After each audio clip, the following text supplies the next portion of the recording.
കഞ്ഞി ആവാറായോ? കഞ്ഞി ആവാറായി. നീ ചാവാറായെന്നല്ലേ ചോദിച്ചത്, ഇവിടുത്തെ കഞ്ഞി ആവാറായോന്ന്? കഞ്ഞി ആവാറായെന്നാണ് ഞാനും പറഞ്ഞത്. ഇവിടുത്തെ പ്രിൻസിപ്പാളാണ്, ടീച്ചറാണ്.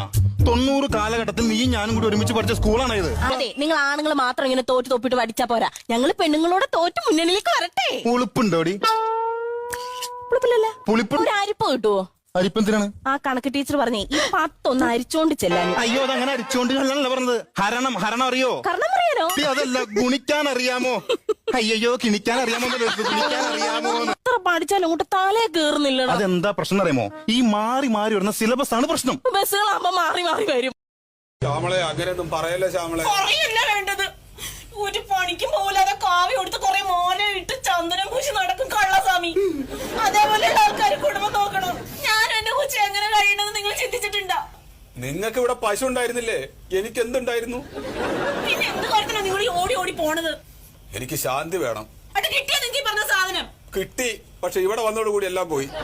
വരാതിരിക്കാൻ പാടില്ല. മനുഷ്യന്റെ സമാധാനം കളയാൻ വേണ്ടിട്ട് ഒരു കുങ്കുമം കുറയ്ക്ക് തുണി കൊണ്ട് വന്നേക്കണ് ശ്യാമളക്ക് ചാകുമ്പോ പുറക്കാൻ.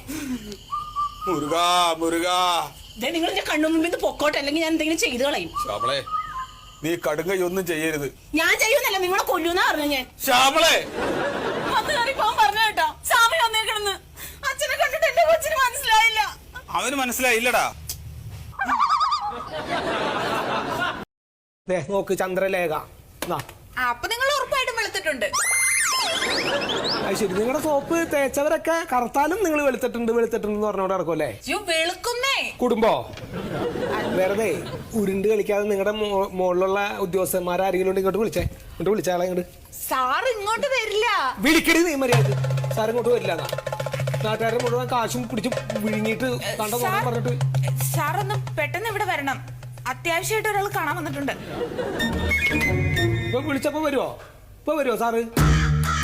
അതെ, ഇരിക്കണം അങ്ങനെ നീലൊക്കെ ഇട്ടിട്ട് കണ്ണി കണ്ട വാചകങ്ങൾ എഴുതി വെച്ചിട്ട് മനുഷ്യനെ പറ്റിക്കാൻ വേണ്ടി വെളുത്ത് കുടുംബം വെളുത്തിട്ടിരിക്കുകയാണ് ഞാൻ. ഇപ്പൊ നീ തേക്കാറുണ്ടാ? ഈ സോപ്പ് തേക്കാറുണ്ടാ? ഈ സോപ്പ് വെച്ചാണ് നീ വിളിക്കണത്? സത്യം പറഞ്ഞത് ചെറുപയറോട് തേച്ചാ കുളിക്കാറ്. അങ്ങനെ പറ, വെറുതെ അല്ല നീയൊക്കെ വെളുത്ത് വെള്ളാമ്പിച്ചിരിക്കണത്. നീ പറഞ്ഞ സാധനം ഇതൊന്നും വേണ്ടായിരുന്നു. നീയല്ലേ പറഞ്ഞു വിട്ടാ മേടിച്ചോണ്ട് വന്നു.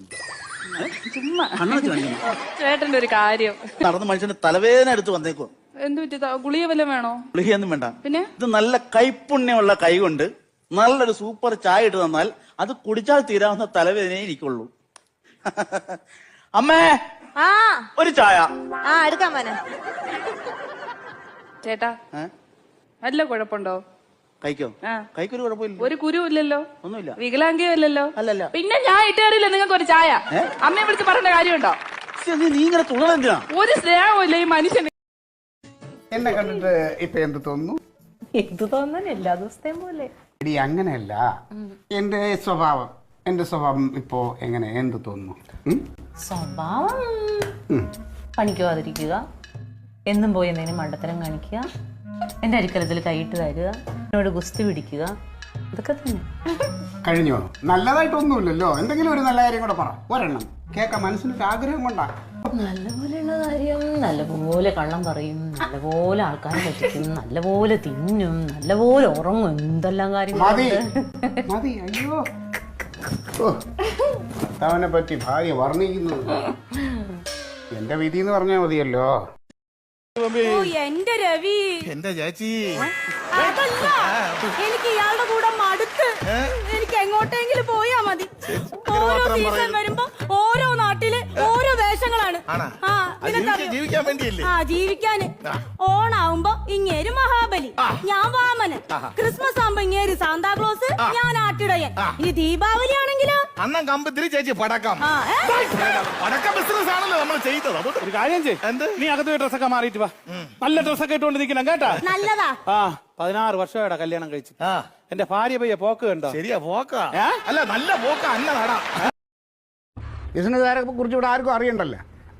എന്തോരം കഷ്ടപ്പാടെന്നറിയാമോ? മുകേഷൊക്കെ കിടന്ന് നട്ടം തിരിയാണ്. പിന്നെ ഇത്ര സിനിമയിൽ അഭിനയിച്ചിട്ട് അയാൾ ഇനി നട്ടം തിരി, അയാളുടെ കയ്യിൽ ഇഷ്ടം പോലെ പൈസ ഉണ്ട്. എനക്ക് ഇല്ലേലും സിനിമാക്കാരും സീലൊരു കാര്യം മാത്രമേ അറിയാവൂ. ഞങ്ങളെ പോലെ ചെറിയ കച്ചവടം ചെയ്യണ കുറെ ആൾക്കാരുണ്ട്. അനില്, യൂസഫ്, മുകേഷ്, ഞാന്. ഞാൻ കണ്ടിട്ടില്ലല്ലോ ഇവരൊന്നും നിങ്ങളുടെ കൂടെ.